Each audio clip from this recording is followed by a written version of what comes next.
Por eso es que, mis hermanos, de repente estas canciones debemos sacarle el jugo. Porque tienen gran valor. Amén. Vamos a abrir nuestra Biblia en el libro de Jonás, capítulo 2.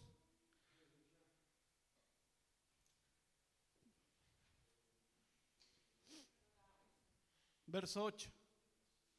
Capítulo 2, verso 8. Amén. Ahí en la misericordia de Dios vamos a poder tocar y hablar un poco de las Escrituras. Libro de Jonás. Jonás, profeta Jonás. Si lo va encontrando ahí, se pone de pie, amén, mediante usted pueda. Jonás capítulo 2, verso 8, amén. Es un libro de los profetas menores, como se le llama en la teología. Menores porque escribieron poco nomás, no porque hayan sido chiquititos. Y está, amén, después de los profetas mayores. Daniel comienza con los menores, amén, con los libros más cortitos. El libro de Daniel, de ahí en adelante hay una seguidilla de profetas menores, amén, y entre medio por ahí está Jonás. Antes de Miqueas, después de Abdías, Jonás. Amén. Si lo encontró, amén, vamos a darle lectura a la palabra del Señor. Y lo haremos como estamos acostumbrados en el nombre del Padre, del Hijo y del Espíritu Santo. Amén. Dice así su palabra: los que siguen vanidades ilusorias, su misericordia abandonan. Amén. ¿Glorificamos al Señor? Gloria a Dios, gloria a Dios, gloria a Dios para siempre. Ya nuestro hermano Juan Radamal Ortiz ha orado, amén, por la palabra, así que pasamos de lleno al mensaje de su palabra, amén. Los que siguen vanidades ilusorias, su misericordia abandonan. Sin duda, uno de los libros que el Antiguo Testamento nos presenta y nos habla más fuertemente o más abundantemente de la gracia de Dios es el libro de Jonás. Podría considerarlo sin desmerecer las profecías que hay de Cristo, amén. Pero el libro de Jonás, podríamos decirlo así, que es plenamente la gracia de Dios. Amén. Plenamente se ve la gracia de Dios sobre el libro de Jonás. Vamos a ir desarrollando un poco el tema. Y el texto que acabamos de decir dice, acabamos de leer, dice así: los que siguen vanidades ilusorias, su misericordia abandonan. Nuestro hermano Marcel leyó un salmo que decía que toda la tierra está llena de su misericordia. Amén. Ese era el texto, su misericordia. Amén. Toda la tierra está llena de su gloria. Amén también. Pero en este caso estamos hablando de la misericordia. Amén. El hermano lo leyó y la Biblia decía, el Salmo, toda la tierra está llena de su misericordia. Fíjese que usted solamente cierre un momento sus ojos y póngase a pensar todo lo que Dios ha hecho por amor a usted. Primero, ropa para que no pase frío. El Señor le dio la receta perfecta del pan a Adán. Porque fíjese que cuando Adán pecó, ¿qué le dijo? Con el sudor de tu frente comerás el pan. Adán no estaba preparando pan y ya Dios le había dado la receta. Amén, para los que son panaderos. Aleluya. Dios le dio los árboles para la sombra. Dios le dio el agua para que usted tome. Dios le puso los animales domésticos para que tengamos huevos, carne, leche, queso, yogur, etc. ¿Se da cuenta que Dios ha hecho todo solamente por amor a nosotros? El amor de Dios es tan, digámoslo así, grande, que muchas veces nosotros necesitamos vernos envueltos en ese amor. Porque saliéndonos de eso, simplemente hay destrucción. Y en el amor de Dios, y este es como el pensamiento del mundo, porque de repente hay personas que piensan que que pasa algo malo, ahí no está el amor de Dios, y es todo lo contrario. El amor de Dios es lo que tiene sujeto el mundo entero. La misericordia de Dios está en el mundo entero. El libro de Jonás nos hablará de la gracia de Dios. La gracia es un don que el hombre no merece. Amén. Eso es la gracia. Lo que yo no merecía, aún así Dios me lo da. Eso es la gracia. Este término, la gracia, fue un término que por muchos años desapareció del cristianismo. Fíjese que uno de los grandes hombres que escribió un libro muy interesante y que vendría siendo el segundo libro más vendido después de la Biblia, que fue Juan Bunyan, escribió El progreso del peregrino. Y este hombre, siendo un hombre católico, nunca sintió en su corazón ser salvo. Él se esforzaba por todos los méritos, porque fíjese que fuera de las religiones protestantes o cristianas, encontramos que muchos quieren adquirir la salvación, amén, por méritos, por cumplir los mandamientos, o por viceversa, cosas que pareciese que hacen méritos para que el ser humano adquiera algo. Pero la Biblia me enseña todo lo contrario. No hay algo que yo pueda hacer para adquirir la gracia o la salvación de Dios, sino que solamente es su misericordia. Y dentro de esto, de la misericordia, nosotros debemos encontrarnos dentro de ella. Fíjese que el libro de Jonás acabamos de leer algo que dice que los que siguen vanidades ilusorias de su misericordia se apartan. Jonás, uno de los tantos errores que cometió Jonás, porque sabemos de repente, tal vez por historia, sabemos que Jonás cometió errores. Amén. Pero uno de los tantos errores, y cuál es la vanidad ilusoria que Jonás está hablando, fue pensar que Dios no podría tener misericordia de otros que eran pecadores. Esa era la vanidad ilusoria. ¿Se ha dado cuenta que muchas veces somos tan frágiles para emitir juicio? No, que todos los de esa iglesia se van a ir al infierno. ¿Los conoce usted a todos? ¿Ha vivido con ellos uno por uno?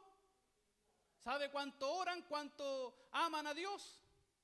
Entonces, yo no podría basarme bajo este argumento tan pobre de apuntar y señalar a todos como se van a perder. Esa es la vanidad ilusoria. Eso es lo que Jonás creyó. No, Jonás tenía en su corazón y dijo: los ninivitas, estos son todos unos hijos del diablo, pongámosle palabras más actuales, merecen juicio de Dios. ¿Por qué cree que Jonás no quiso obedecer a Dios y se dio la media vuelta? Porque después en el capítulo 4 nos encontramos que Jonás declara que conocía a Dios y decía que si esos se arrepentían, él lo iba a perdonar. Pero él no quería entender, él no quería comprender, no quería entrar en su mente que hay una gracia de Dios que es más abundante que el juicio que Dios tiene. Por eso acabábamos de leer el salmo que decía que toda la tierra está llena de su misericordia. Para un judío, pensar que salvación fuera de Israel era un concepto errado, era un concepto que no se hallaba en la mente de un judío. Dios estaba solo en Israel. Fuera de Israel no había salvación. Y fíjese que vamos a empezar a desgustar un poco del libro de la gracia de Dios. Fíjese que Dios, ¿por qué? Y aquí viene una pregunta que quiero que tal vez usted medite y piense. ¿Por qué Dios se encarga de tomar un hombre que es judío, que es profeta, y llevarlo a una nación que no le correspondía a él? E ir a profetizar a Nínive. Nínive pertenecía a Babilonia. Muchas veces vemos a los profetas que solamente profetizaron dentro de Israel. No encontramos, amén, un profeta saliendo de Israel para ir a darle un mensaje a otro, exceptuando los antiguos profetas donde todavía Israel no se formaba. Pero vemos a un hombre llamado Jonás saliendo de Israel, amén, saliendo del entorno que él tenía seguridad, donde Dios decía: Dios habita en Israel. Salió para ir a Nínive. Si usted supiera dónde está Nínive y viera un mapa, yo creo que es como ir de aquí a Ecuador, una cosa así. Estoy suponiendo nomás, pero yo sé que es lejos.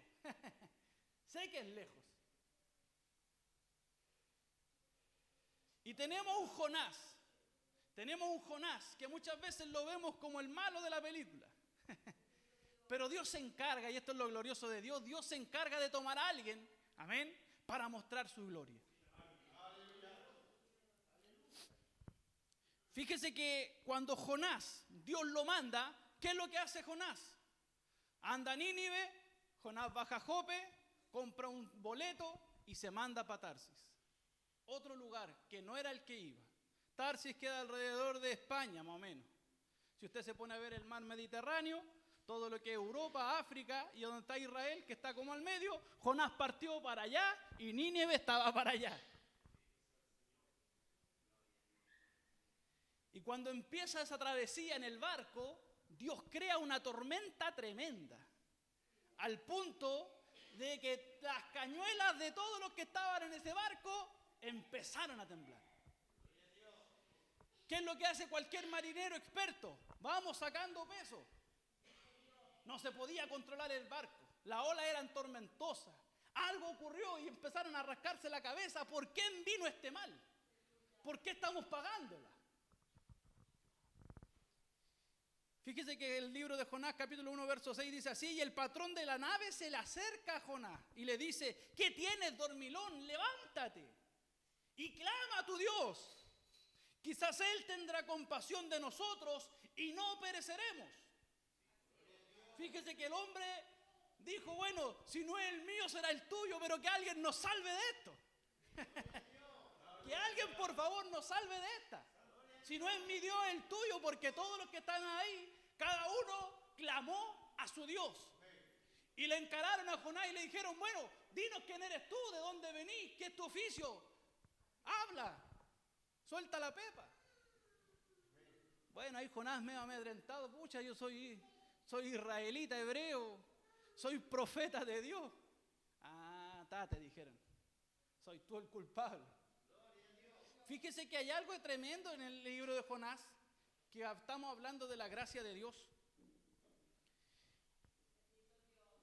Jonás les declara y les dice: si ustedes me echan del barco, esto se calma.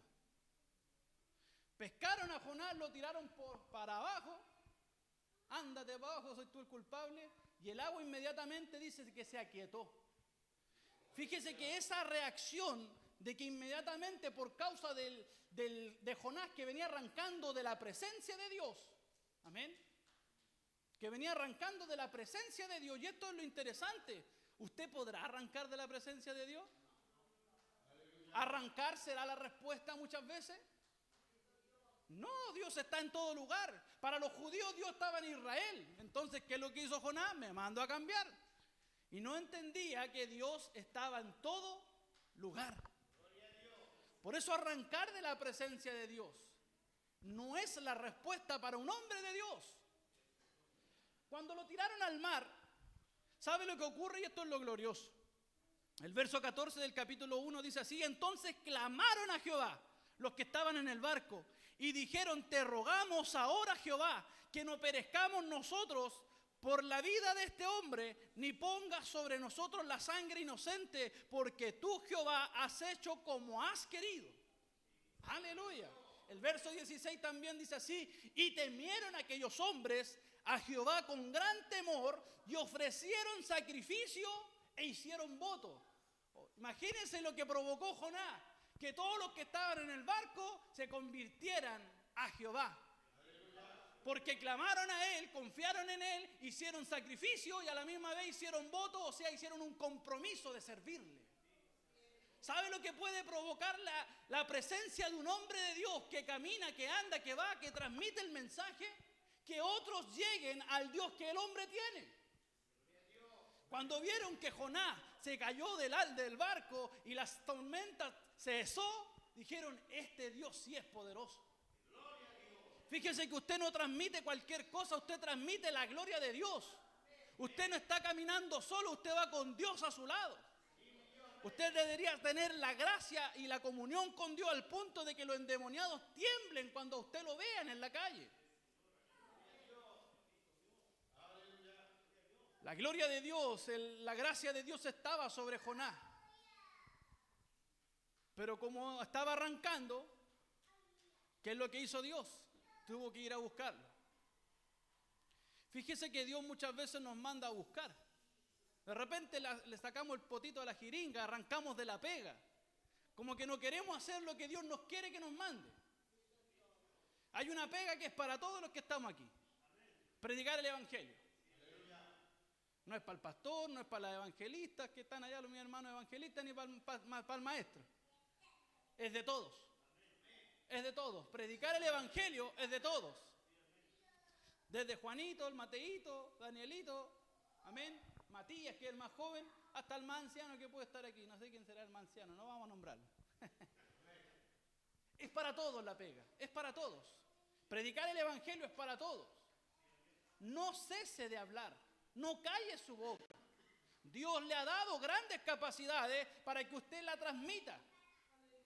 No vaya a ser que nos encontremos como Jonás, muchas veces arrancando de querer predicar, de querer anunciar el mensaje, y nos tenga que ir en medio de una tormenta, dándonos clases impíos de cómo se adora a Dios.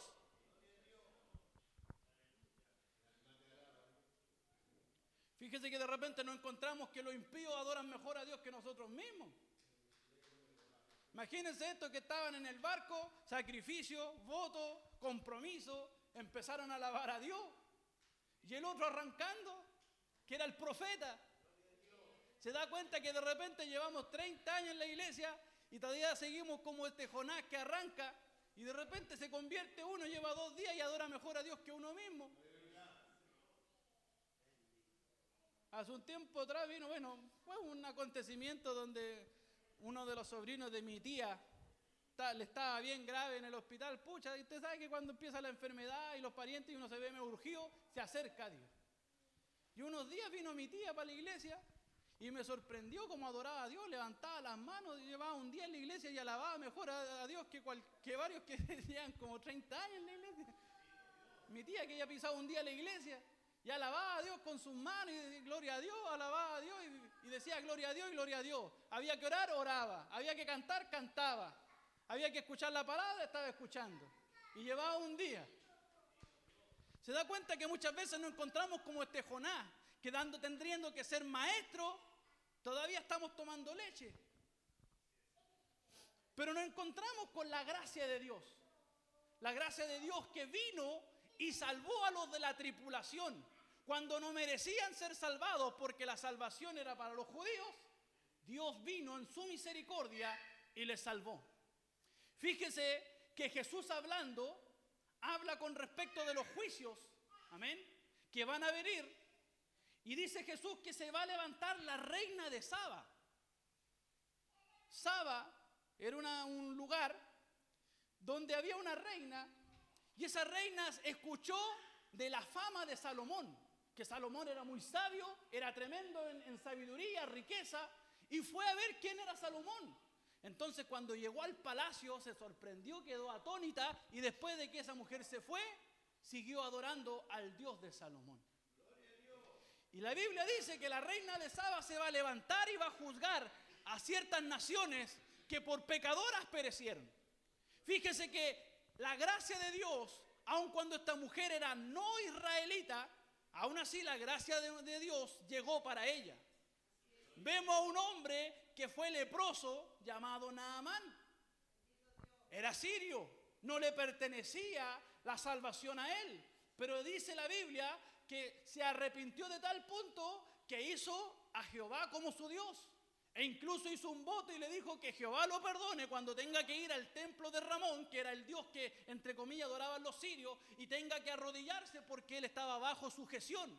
Él no quería ir al templo, pero por bajo sujeción tenía que obedecer.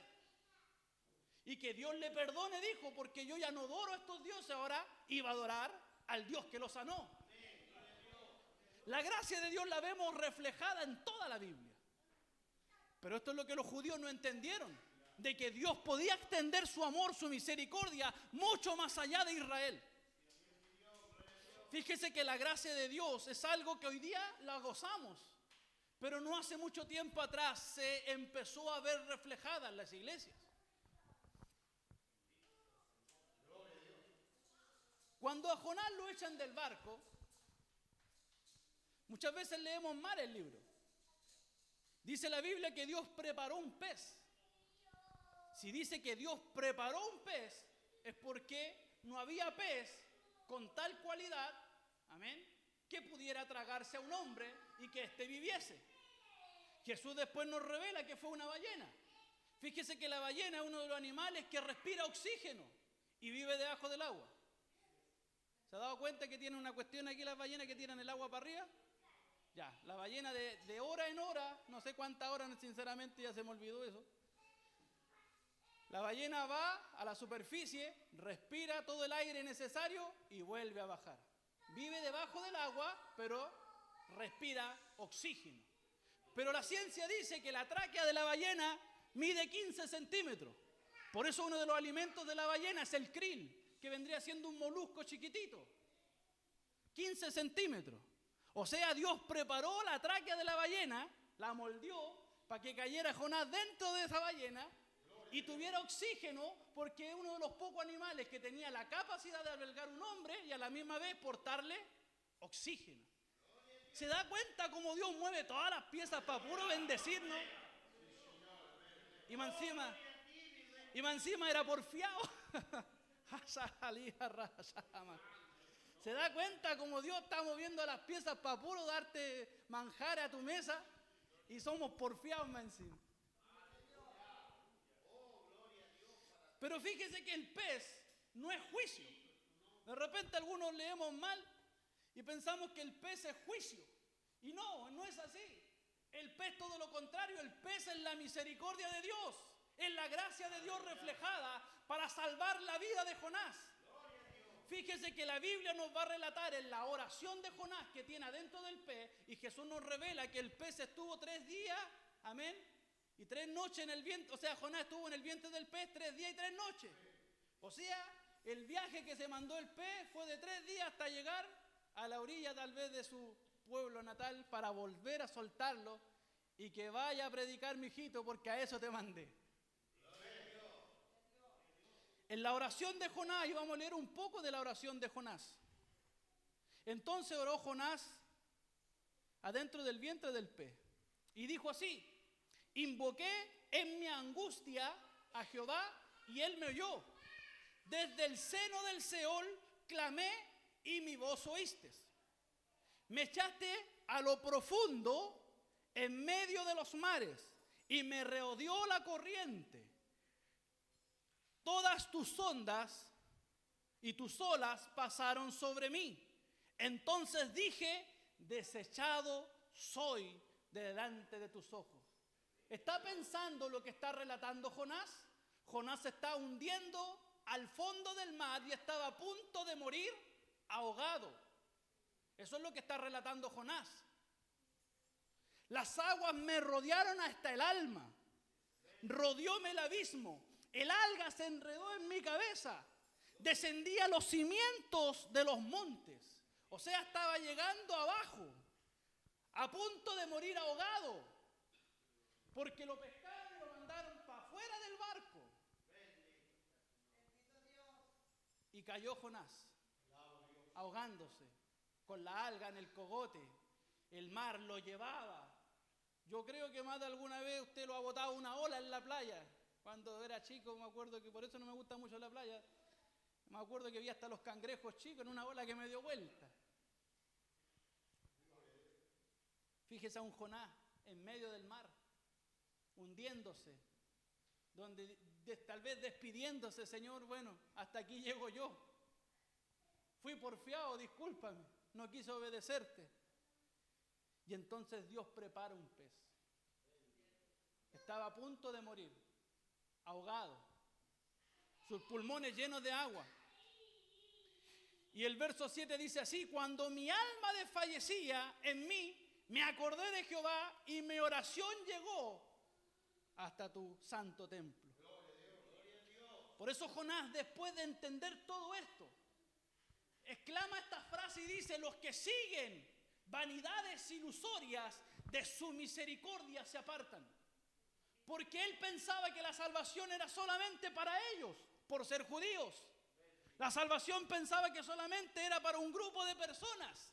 Él se estaba apartando, estaba siendo juez para el grupo de los ninivitas.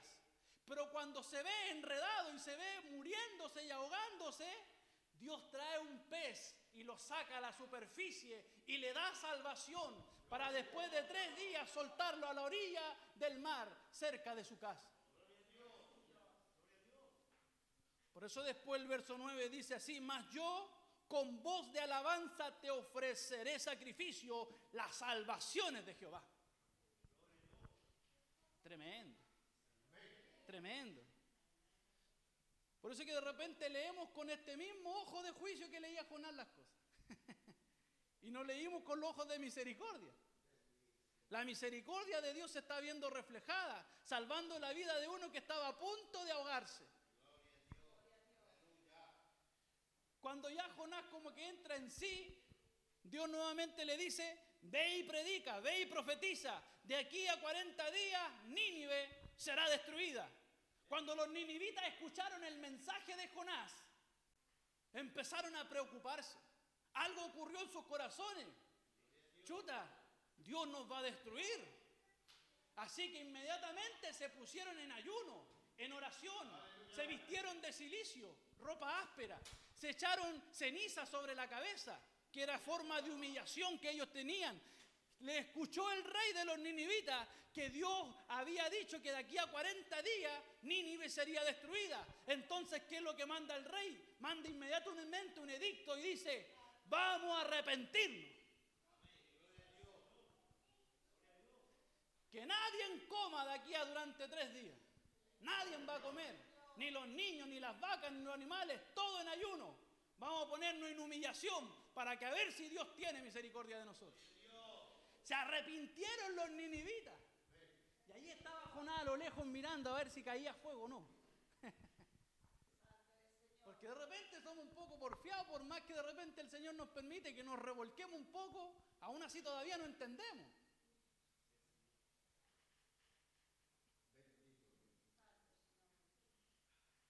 Y Jonás le hace como un reclamo al Señor y oró a Jehová y dijo Jonás así: ahora Jehová, el verso 4, capítulo 4, verso 2 dice: ¿no esto es lo que yo te decía? Estando allá en la tierra. Por eso me apesadumbré a huir a Tarsis, pues le estaba hablando al Señor. Porque sabía yo que tú eras Dios clemente y piadoso, tardo en enojarse y de grande misericordia, y que te arrepientes del mal.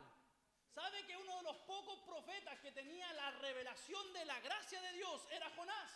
Nadie más habla de esto. Nadie más habla de la misericordia. Jonás comprendía que Dios era clemente, era tardo para la ira, que se arrepentía y que los podía perdonar si ellos pedían perdón. Y estaba enojado porque quería juicio. Fíjese que Jesús mismo también tuvo que pararle los carros a sus discípulos cuando se le acercaron y le dijeron: bueno, Señor, ¿quieres que oremos como lo hizo Elías, que mande fuego sobre ellos? Como que Jesús, como que se agarra los pelos y dice: todavía no entendí la cuestión cómo es. Todavía no entendí cómo es el sistema. ¿Por qué cree que la Biblia dice de Juan el Bautista que a pesar de que se nombra como el mayor de los profetas, en el reino del cielo el más chico? Y algunos de repente sacan a Juan el Bautista como ejemplo. Y no es así. Juan el Bautista era el más chico porque era el más tosco, era el más cascarrabia, era el que mandaba juicio inmediatamente. Pero Jesús, ¿qué es lo que dijo? Aprendan de mí. No de Juan, no de Pedro, no de Pablo, no de Bernabé. Aprendan de mí. Jesús lo dijo así: aprendan de mí. Y Pablo después se autoriza y dice: aprendan de mí como yo aprendo de Cristo. O sea, él era una fotocopia de Jesús. En ningún momento Pablo se apunta como a él. Véanme a mí. No, solamente estaba diciendo: yo estoy imitando a Jesús, imítanme a mí porque yo estoy imitando a Jesús. ¿Y qué es lo que enseña Jesús? Soy manso y humilde de corazón. Fíjese que hoy nos encontramos personas con un espíritu apacible. Al hermano le pesáis el callo, inmediatamente le salen los disparates. Se enojan, no soportan que nadie les contradiga todo. No, hermanos, las vanidades ilusorias de Jonás, que se puso en el papel de juez cuando Dios tenía misericordia para muchos. encontramos a un Jonás ahora hablando con Dios y diciéndole, Señor, yo te dije, esto es lo que iba a pasar. Y así fue.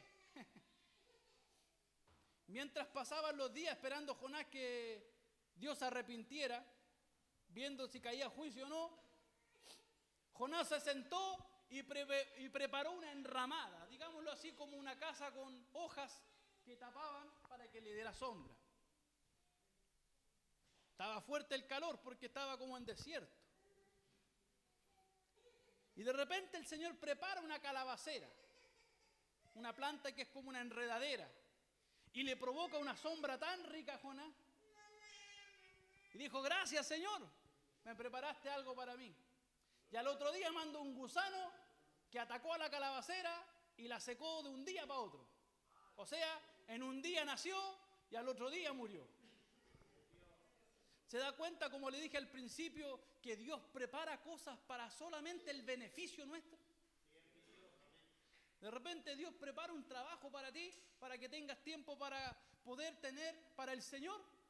De repente Dios está preparando una mujer para aquel joven. De repente Dios prepara ciertos ministerios para ciertas personas. Pero nos encontramos como Jonás. Nos encontramos nuevamente como este Jonás. Enojado, me enojé, pucha Señor, se murió la calabacera de nuevo. Y tanto te enojáis, le dijo el Señor a Jonás, hasta la muerte me enojo. Así de agresivo Jonás. Me enojo hasta la muerte. Y Dios le habla a Jonás en el verso 10 del capítulo 4 y le dice, y dijo Jehová, ¿tuviste tú lástima de la calabacera en la cual no trabajaste? Ni tú la hiciste crecer, que en espacio de una noche nació y en espacio de otra noche pereció. Y no tendré yo piedad de Nínive, aquella gran ciudad donde hay más de 120,000 personas que no saben discernir entre su mano derecha y su mano izquierda y muchos animales. Fíjese que Dios tuvo cuidado y preparó una calabacera en un día y al otro día la mató, la destruyó. Lo que Dios le estaba diciendo a Jonás, yo preparé una calabacera.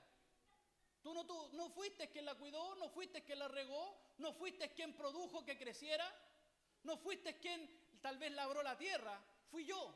Yo estoy trabajando en esa calabacera.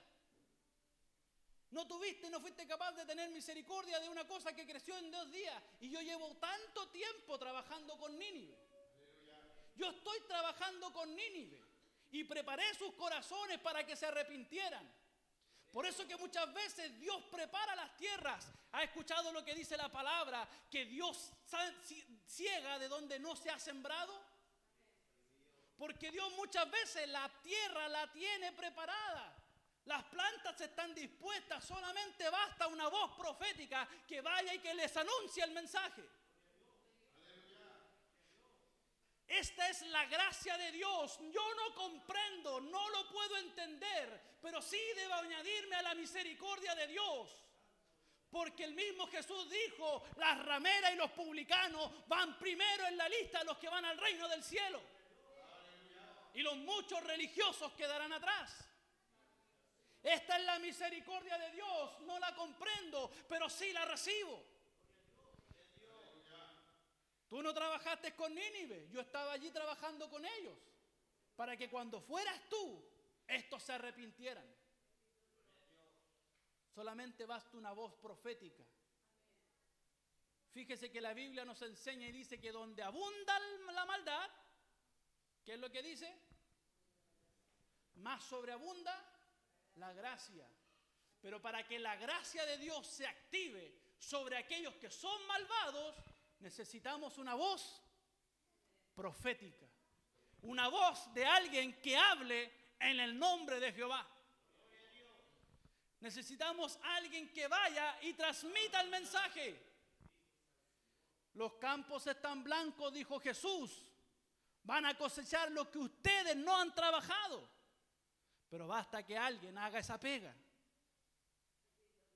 Es la misericordia de Dios. Dios prepara lo necesario. Dios está trabajando. Por eso nosotros como creyentes no podemos neciamente decir estamos en los últimos tiempos, porque mientras más maldad hay, más gracia de Dios hay también. ¿Quién es el culpable? ¿Es Dios? No. La maldad, aunque aumenta, también aumenta la misericordia y la gracia de Dios. Y va a salvar a personas que usted tal vez ni pensaba que se salvarían. Oh, este gallo es un ladrón, un asesino, un violador. ¿Cómo sabe si salva a Boris y de repente nosotros nos perdimos? Esa es la misericordia de Dios. Pero la misericordia de Dios, mis hermanos, en este libro lo vamos a ver reflejado de tres formas. Y esto es lo glorioso. La misericordia de Dios primeramente se ve reflejada en aquellos que le buscaron. Jonás capítulo 1, verso 14. La misericordia se vio reflejada en aquellos que buscaron a Dios. Cuando tiraron a Jonás, ellos clamaron e invocaron el nombre de Dios, y Dios entonces derramó de su misericordia porque ellos le buscaron. La segunda gracia de Dios reflejada en este libro es cuando Jonás se estaba hundiendo. Jonás tenía que haber muerto por desobediente, por pecador, por irse en contra de Dios. ¿Y qué es lo que hace el Señor? Lo salva. Cuando no merecía, Dios lo salvó. Y la tercera forma de la gracia de Dios reflejada en este libro es mediante el arrepentimiento. Los ninivitas escucharon el mensaje, se arrepintieron y el Señor los salvó. Tres formas de la gracia de Dios aplicada en este libro. Primeramente, aquellos que le buscan. Segundo, aquellos que por pura misericordia Dios los salvó. Y tercero, a los que se arrepintieron. La gracia de Dios la vemos reflejada en este libro. Yo no sé si usted se goza. Yo me gozo. Faltó el pastor Arangue aquí, parece, para gozarme con él también. Es la misericordia de Dios, mis hermanos, la que nos tiene en pie. Es solamente su gracia.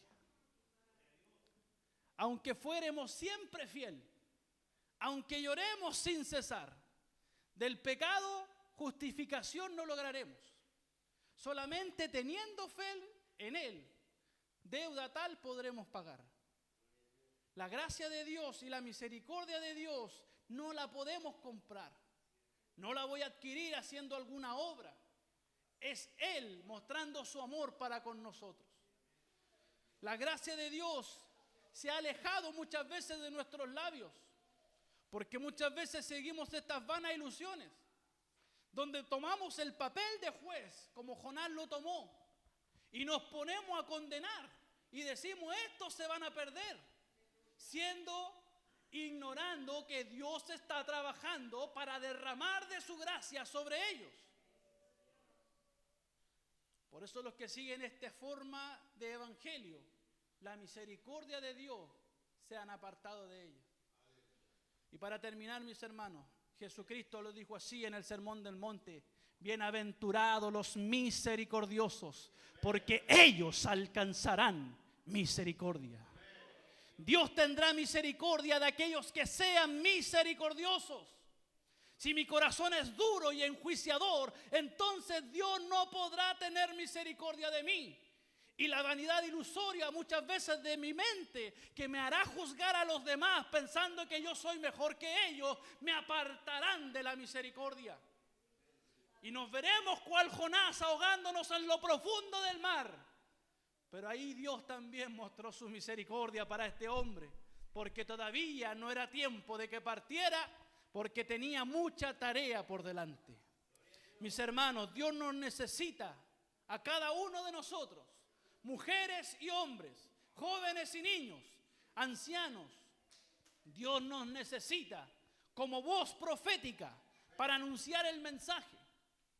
Porque muchas veces, mis hermanos, vamos con tal desconfianza a la calle, con tal poca fe, que Dios lo único que dice es: ustedes pongan la boca y yo hago el resto.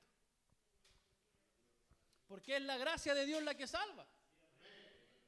No son mis argumentos, no es mi forma de desarrollar un mensaje. Y fíjese que mi padre siempre cuenta su testimonio, y hay algo que el Señor puso en él, y fue solamente una frase: hoy es el día oportuno para tu vida. Esa frase caló y destruyó y derribó todas las barreras que el diablo había puesto en su corazón. Solo una frase.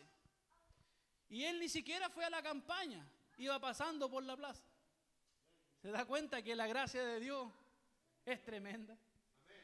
Yo no sé si usted ha sido uno de los tantos que la gracia de Dios le ha salvado. Uno de los tantos que la gracia de Dios ha extendido, porque cuando tal vez teníamos que sido desechados por Dios por causa de nuestro pecado, aún así su misericordia se extiende. Porque aún muchas veces, conociendo la verdad, hicimos lo malo.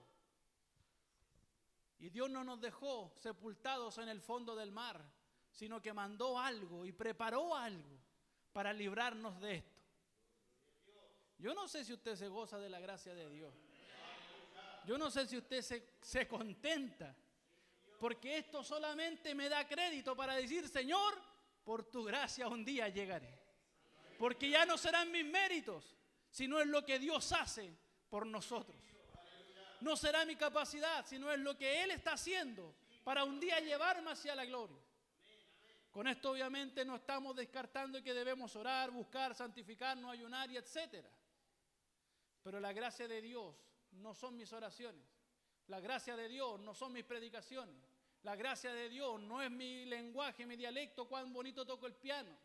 La gracia de Dios no es lo que yo hago, no son las profecías, no es a cuánta gente he salvado, es la gracia de Dios operando en mí. Y somos lo que somos por su gracia. Y hermano, usted es privilegiado en tener este tipo de revelación, porque ni siquiera un católico, ni siquiera un adventista, ni siquiera un testigo de Jehová, ni siquiera un mormón, ni siquiera ellos pueden comprender esto, porque se fían de sus obras, se fían de que un día llegarán. ¿Por qué cree que el catolicismo solamente canoniza a alguien o lo santifica, digámoslo así, para que lo entienda? Cuando muere, ni siquiera en vida saben si van a llegar a la salvación. Pero usted tiene garantía por la gracia y misericordia de Dios. Usted tiene garantía delante de Dios un día. ¿Y sabe por qué? Porque hay alguien que va a testificar por usted. ¿Quiénes son? Un día el agua se levantará y dirá: Él pasó por mis caminos, fue bautizado. Un día la sangre se levantará y dirá: yo un día lo limpié de todo pecado. Y el Espíritu de Dios se levantará y dirá: yo a Él lo sellé y es de mi cuerpo. Y 3 testificarán y dirán: Él es tu Hijo, recíbele en la gloria. Oh, Sata Rabasanda la Mahaya. Vamos a adorar a Dios, amén. Póngase en pie, alabamos a Dios por su gracia, alabamos a Dios en su oración, alabe a Dios, glorifique a Dios, bendiga su nombre por su gracia, por su amor, porque hoy día, Señor, somos lo que somos por tu misericordia. Hoy día somos lo que somos por tu bendición. Somos lo que somos.